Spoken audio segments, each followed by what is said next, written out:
Microsoft Teams is a communication and collaboration platform which allows us to integrate multiple different applications in basically one dashboard where we're using it. As an example of that is Microsoft Whiteboard behind me. I can natively work on whatever document in the native application called Microsoft Whiteboard.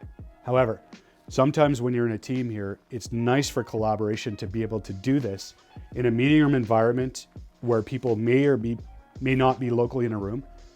With video conference and everything and people working from home right now, you could have somebody in a corporate meeting room and everybody joining and just start drawing. This will sync them to that team. They can either see it by presenting the content from this location right here, or they can be in that Microsoft Teams channel, click on the tab of the whiteboard at the top and see what is happening in real time.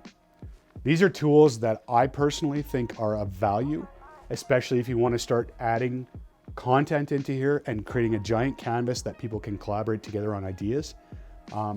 It's a good platform. I'm very excited that this came out. I've been waiting personally for 2 years for this. And the reason for it is our Microsoft Whiteboard that we have created for clients, I couldn't invite external domains in, so they couldn't see it using the Microsoft Whiteboard application. Because this is now integrated in Teams, I can invite them into Teams, have my security, have their security met, and be able to collaborate now right in Teams, which makes me happy because I can't draw very well.